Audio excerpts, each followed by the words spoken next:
Muito bem-vindo à nossa Escola Bíblica Online. Nós adotamos a revista Compromisso, esta que se encontra em minhas mãos, da Convicção Editora, pertence à Convenção Batista Brasileira. Nós estamos, meus irmãos, na última lição do terceiro trimestre de 2025.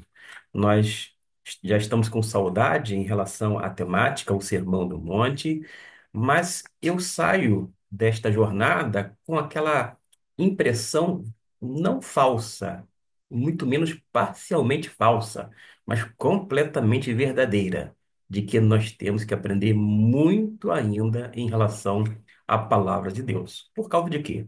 Porque a Bíblia Sagrada ela é inesgotável. A Bíblia é um tesouro que cada vez mais você vai cavando, cavando, vai se aprofundando e você vai encontrando cada vez mais e mais riqueza espiritual, ou seja, todos aqueles elementos necessários para a sua instrução espiritual, para a sua vida. E eu quero desde já agradecer pela companhia durante esse trimestre, você que está acompanhando a partir deste, outros que estão desde outros vídeos, outros trimestres, ano passado, retrasado, sempre na nossa escola bíblica online, uma vez que a gente adota uma revista em comum, a revista Compromisso. Então, meu muito obrigado, que Deus abençoe abundantemente a sua vida. Na lição de número 13, e hoje eu vou trabalhar neste vídeo, pelo menos, somente os textos bíblicos, mas falar sobre as opções que a vida oferece. O nosso texto bíblico se baseia em Mateus, capítulo 7, do versículo 13 até o 23. Em relação ao texto bíblico, que vai ser justamente o motivo deste tratar sobre o versículo 13 e 14. Note que nós temos aqui a palavra de Deus. Entrai pela porta estreita, porque larga é a porta e espaçoso o caminho que conduz à perdição. E muitos são os que entram por ela. E porque estreita é a porta e apertado o caminho que conduz à vida, e poucos são os que a encontram. O que nós podemos tecer de comentários em relação a estes dois versículos? Primeiro, chamar a atenção para a palavra de Jesus, verdadeira, confiável, segura, portanto. Estreito é o caminho. A vida cristã não é de facilidade. O próprio Cristo Jesus enfatizou continuamente a dificuldade de segui-lo. Não é fácil, porque a gente tem que renunciar o próprio eu. A gente tem que deixar Cristo viver em nós e sermos crucificados. E a gente sabe perfeitamente que a crucificação, meus irmãos, causa dor, uma dor tremenda.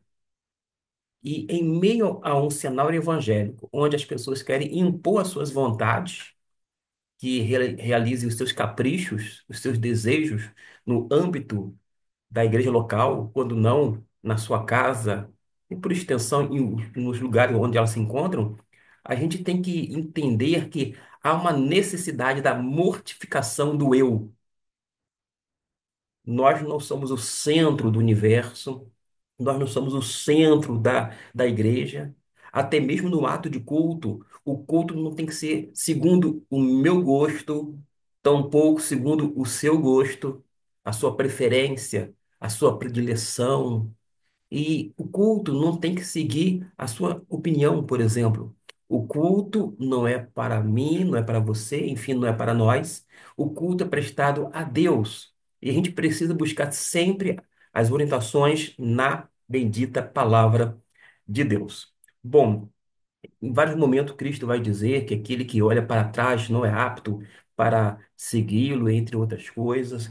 A gente observa a necessidade de ser crucificado, de carregar sua cruz, enfim, um monte de coisas inerentes à salvação em Cristo Jesus, decorrente dela. Agora, a salvação, a gente precisa enfatizar aqui, é um ato divino. Deus nos salva de uma vez por todas. É algo completo. Acontece que a partir da salvação, nós temos uma vida cristã autêntica, uma vida no Espírito, mas não é isenta de dificuldade. Lembram de Cristo Jesus? No mundo tereis aflições, mas tende bom ânimo. Eu venci, disse Jesus. O mundo, meus irmãos, está cheio de pecados de todos os tipos.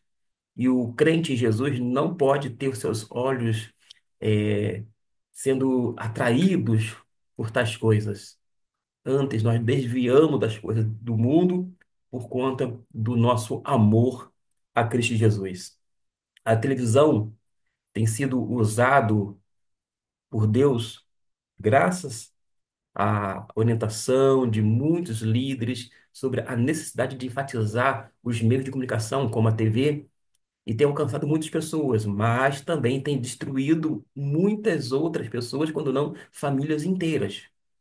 Então, um instrumento como a televisão, ela pode ser bênção ou ela pode servir para ser algo nocivo ou prejudicial. Depende muito do uso que você faz.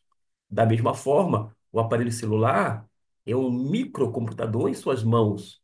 Pode ser muito útil, de grande valia, de grande importância, porém, você precisa fazer o bom uso. Não ser escravo do celular, não ser cativo à televisão, mas ter equilíbrio, moderação, ter realmente uma vida pautada segundo a vontade de Deus. Algumas pessoas acham que não se deve assistir televisão, como se não tivesse nada que prestasse. Outras chegam a dizer assim: ah, todas as vezes que eu ouço um jornal da emissora X ou Y, só fala de tragédias. Ora, o fato de nós não assistirmos tais programas, tais jornalismo, etc. e tal, não vai fazer com que as tragédias, as fatalidades, as mortes, as violências, as guerras desapareçam do planeta Terra. É como tapar o sol com a peneira. A gente acha que é algo que nos sufoca, mas porque nós muitas vezes não estamos indo onde se encontram as pessoas. E as pessoas estão no mundo corrompido pelo pecado. O mundo jaz no maligno. E às vezes nós estamos numa zona de conforto. Nós estamos salvos em Cristo Jesus, é verdade, mas nos refugiamos, entre aspas, na igreja. Não temos relacionamento, em meio à sociedade. Já viu aquele crente que é sempre assim? Casa, trabalho, igreja. E é o ciclo dele. Ele não se relaciona com seus. Ele não relaciona com aquelas pessoas que convivem com ele no trabalho, não tem vida social, com as pessoas na faculdade, quando não na escola. Enfim, a gente precisa ser sal na terra, luz no mundo. Nós temos esta implicação da parte de Cristo Jesus. Como resultado da salvação em Cristo Jesus, nós temos que fazer a diferença onde nós estamos. E o sermão no monte, ou do monte, vai nos mostrar que nós temos que ter valores éticos para podermos, então, fazer jus ao nome de cristão e, por sua vez, glorificar Cristo Jesus, de modo que as pessoas, de fato, enxerguem Cristo em mim, Cristo em você. Por isso, quer a televisão, o celular, quer qualquer outra coisa, você pode fazer o bom uso, fazendo uso, inclusive, da razão, buscando a moderação, porque certamente vai ser proveitoso. Agora, tudo que é ao extremo, ao excesso, se torna realmente muito ruim ou perigoso. Bom, nós podemos ainda falar com relação a esse versículo de número 14, que fala, porque estreita é a porta e apertado o caminho. Quando a gente fala, meus irmãos, que estreita é a porta, eu sei que algumas pessoas vão dizer assim, ah, viu só, a salvação é somente pela graça, mas não é fácil. Para aí. Quem nos dá a salvação é Cristo Jesus, tá bom? A pessoa já recebe a salvação como um dom, isto é, um presente de Deus, através do sacrifício de Cristo Jesus. A vida cristã não é fácil. A gente não pode achar que a salvação não é fácil. A salvação, ela foi viabilizada por Deus através de Cristo Jesus para que nós desfrutássemos desse estado, né, a partir do aqui e agora.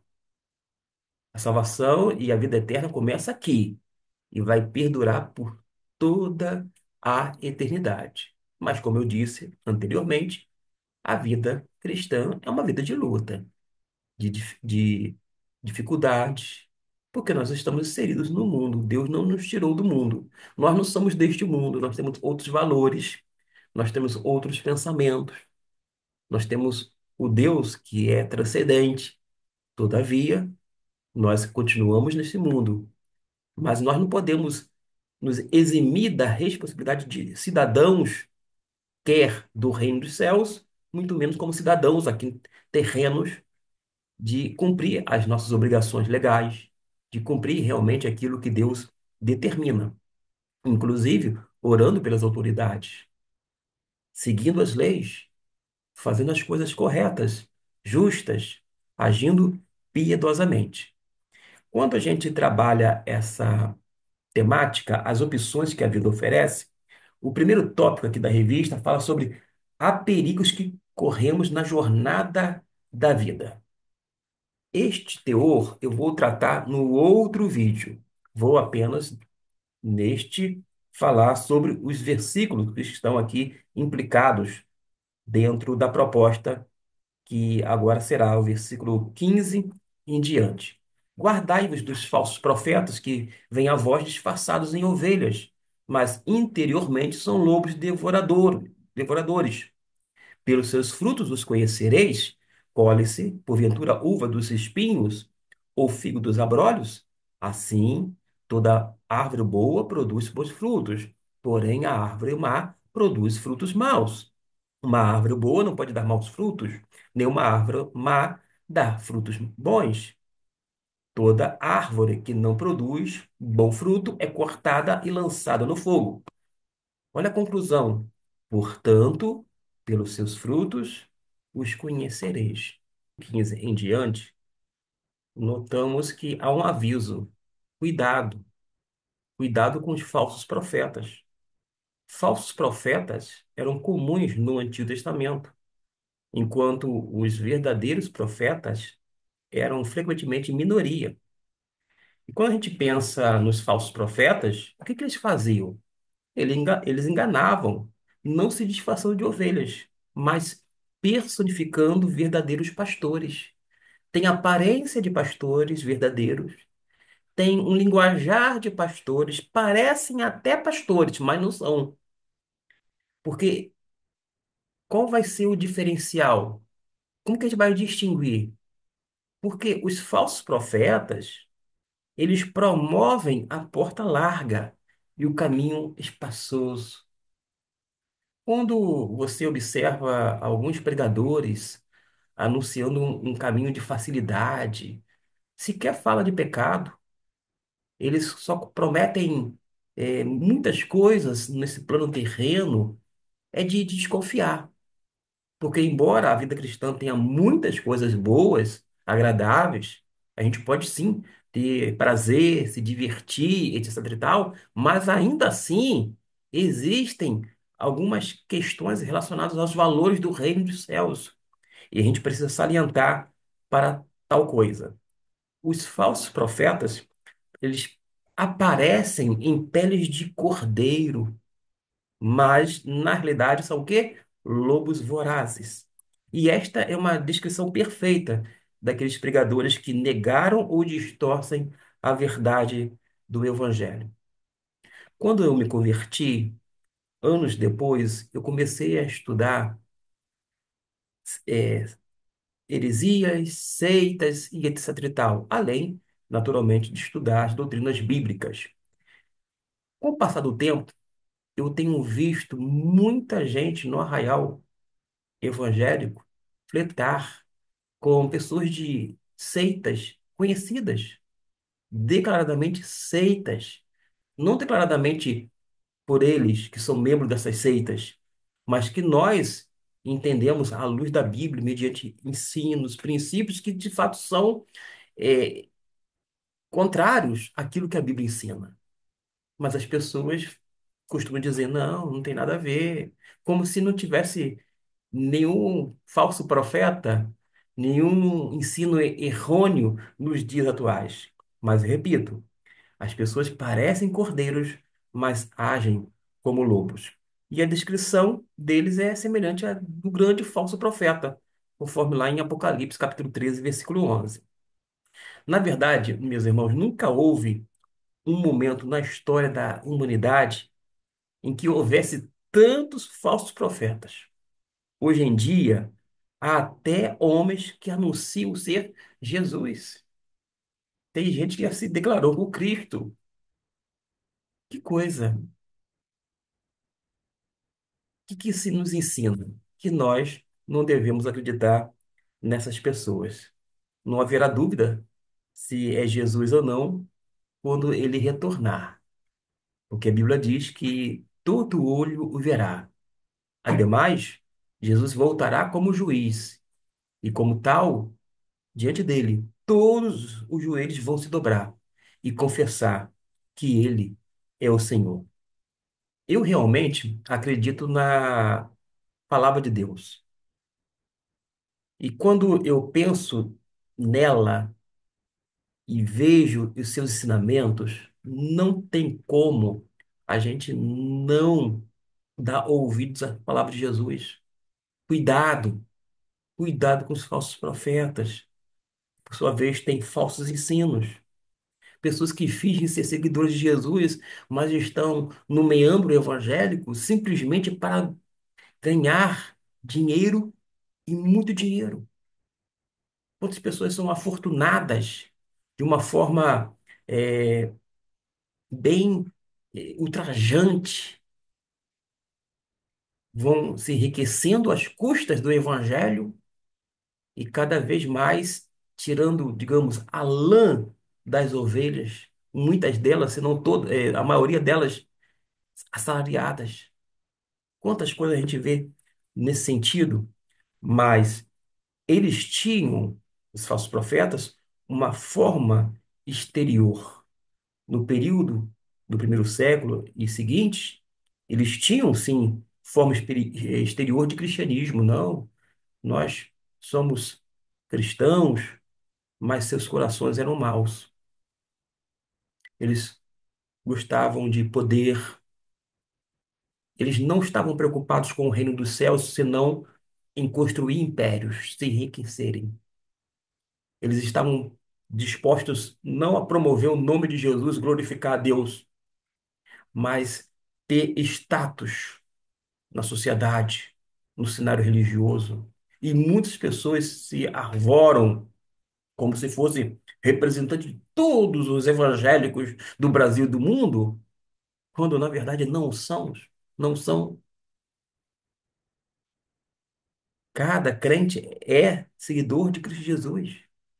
As ovelhas que Jesus tem, que são confiadas aos pastores das igrejas locais, por sua vez, sequer pertencem a eles, pertencem a Cristo. E quando a gente observa, vê não apenas busca pelo poder, o status, dinheiro, mas tantas outras coisas que não têm nenhuma associação devida com o reino de Deus. Uma outra coisa é que alguns foram para a igreja, trabalharam duro nela, pareciam estar apoiando os ensinamentos, e então começaram a dizer uma palavra aqui, outra palavra ali, que causava confusão, desordem, etc e tal. Eles eram mais difíceis de detectar do que o inimigo externo, porque pareciam cristãos. Trabalhou muito com afinco, mas depois começou a disseminar heresias, ensinos contrários, não mais apregoando a sã doutrina. Sabe como o apóstolo Paulo se refere aos falsos mestres e falsos profetas? Dizendo que eles têm aparência de piedade. É, eles não são carrancudos, eles não são sisudos, não. Eles são pessoas amáveis, dóceis, com aparência de piedade, mas negando a eficácia dela. 2 Timóteo, capítulo 3, versículo 5. Lá na segunda epístola de João, a senhora foi avisada sobre enganadores. No capítulo 1, versículo 7, diz assim: porque muitos enganadores entraram no mundo, os quais não confessam que Jesus Cristo vem em carne. Este é o enganador e o anticristo. Lá no versículo 9 e 10 diz: todo aquele que prevarica e não permanece na doutrina de Cristo não tem a Deus. Aquele que permanece na doutrina de Cristo tem tanto o Pai como o Filho. Se alguém for ter convosco e não trouxer esta doutrina, não o recebais em casa, nem tampouco o saudais. Às vezes, meus irmãos, perguntamos, como é que podemos saber quem é de Deus e quem não é de Deus? A primeira coisa é que eles acreditam que Jesus é de fato o Emmanuel, que é o Deus conosco, Deus em carne, que Jesus assumiu a forma humana verdadeiramente. A segunda coisa é que tipo de frutos eles produzem. Para tanto, a gente precisa dar uma olhada no versículo 16 até o 20. Porque um verdadeiro teste de um profeta era a conformidade de sua doutrina com as Escrituras. A gente vai observar isto em 1 Coríntios, capítulo 14, versículo 37. Quer ver um exemplo bíblico? Este que eu acabei de citar. Vou fazer a leitura nesta versão revisada. Se alguém considera profeta ou espiritual, reconheça que as coisas que vos escrevo são mandamentos do Senhor.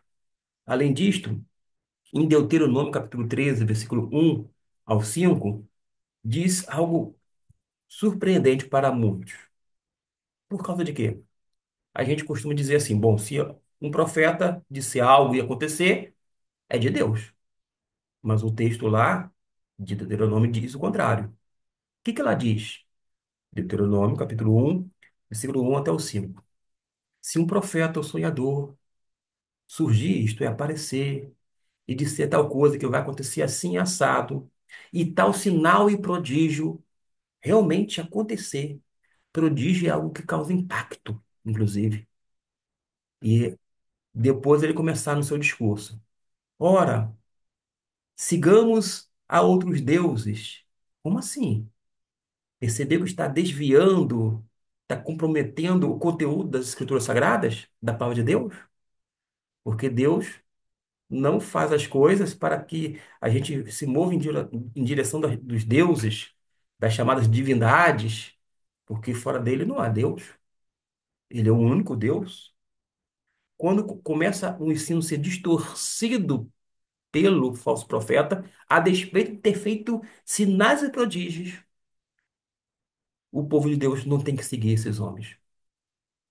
E diz mais adiante que o tal profeta ou sonhador deveria ser morto, dentro daquele contexto do Antigo Testamento.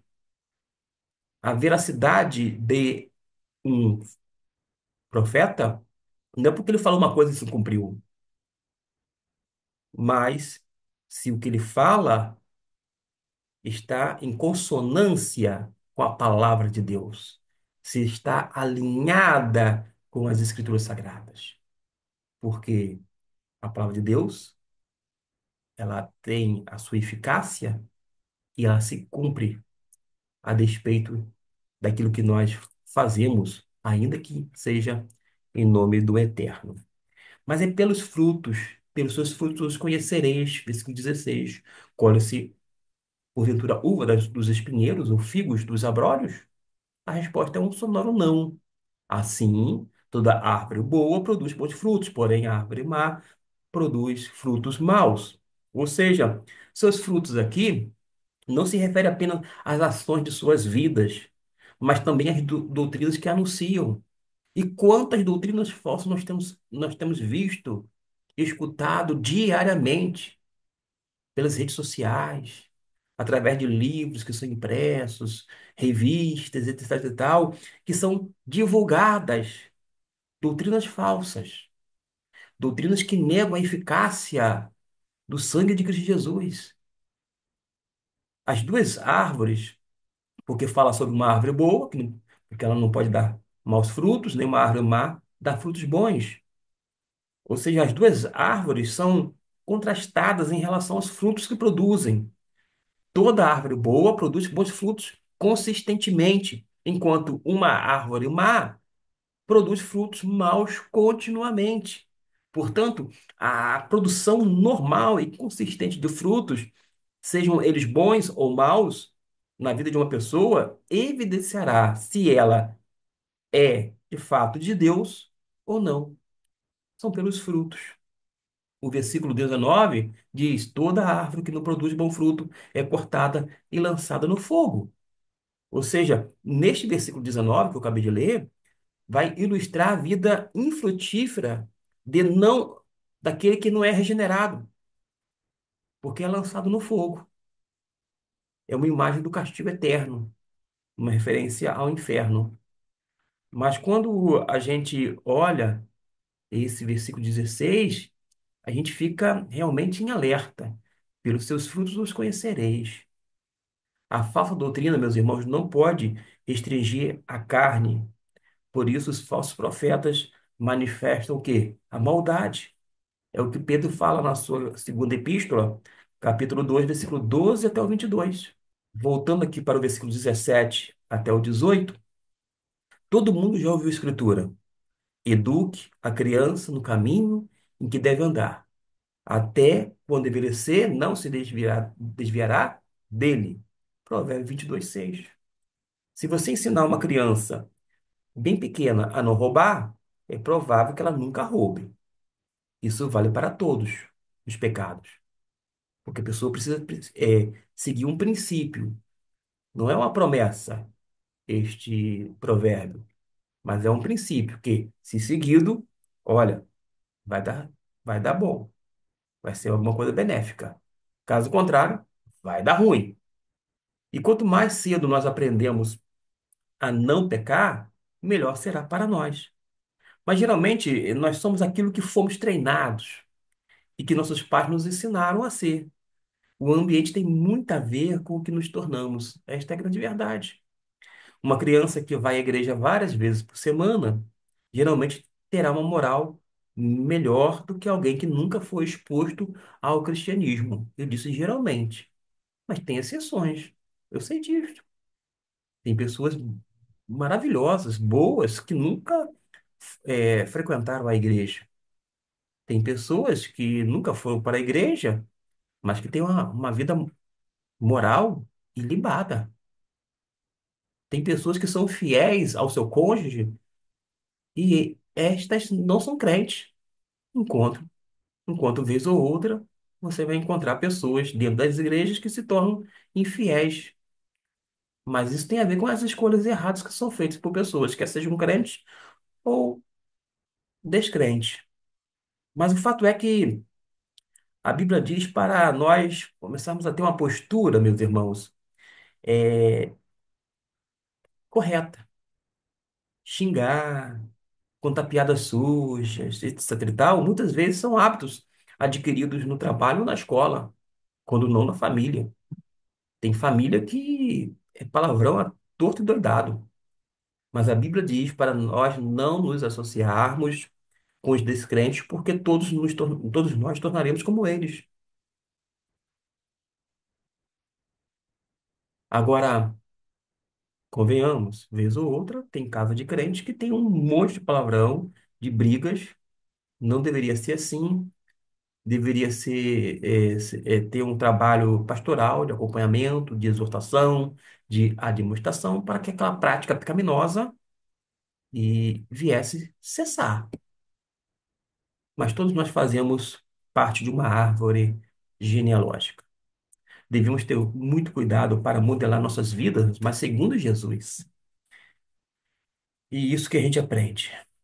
Lá no versículo 19, nós já lemos, e Deus nos diz que o que acontecerá se não produzirmos frutos para Ele. É muito parecido com quem tem um pomar. Esperaremos alguns anos, podaremos as árvores, fertilizaremos, trabalharemos ao redor delas e as regaremos. mas se elas não produzirem, nós as cortaremos. Podemos dizer, meus irmãos, que a todo dia os cristãos, eles precisam que façam aquilo é, que é o precisa ser feito por conta da seriedade de Deus. Versículo 21 até o 23, e vamos terminar.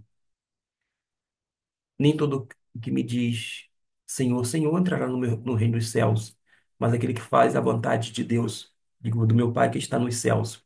Muitos me dirão naquele dia,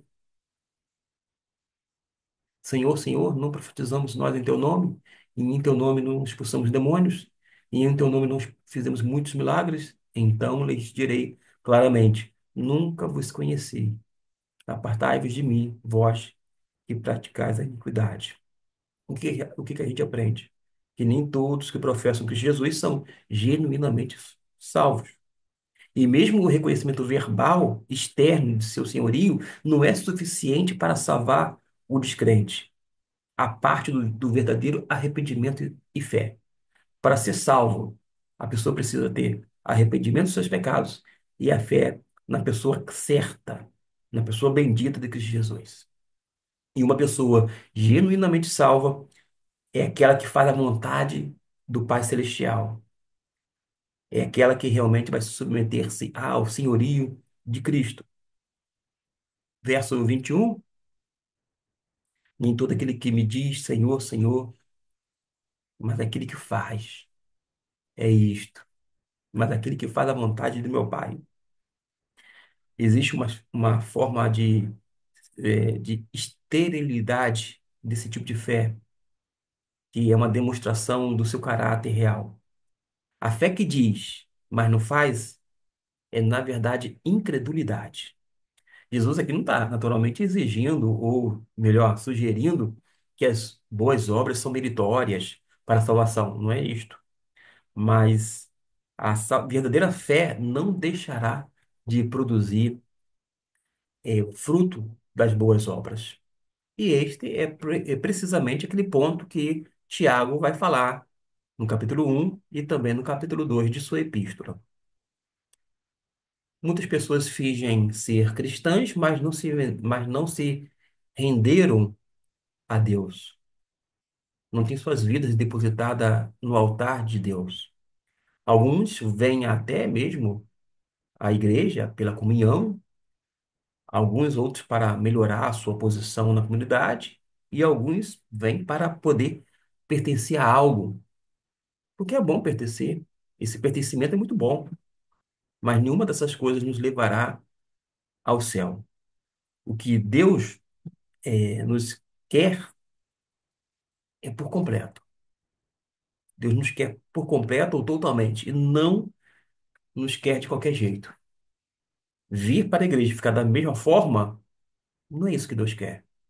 Hoje em dia, não é uma denúncia, entre aspas, profética, não, mas as pessoas vêm para a igreja e trazem um monte de apetrechos mundanos e começam a moldar o seu comportamento a partir de uma perspectiva do mundo, não espiritual ou cristã. As pessoas vêm para a igreja, mas começam e fazem coisas que o mundo faz com maior naturalidade. Não é que o mundo faz com maior naturalidade, as pessoas aqui fazem com maior naturalidade, como se eles pudessem fazer, quando na verdade eles não poderiam. Como assim não pode? Quer dizer, poder pode, mas não deve.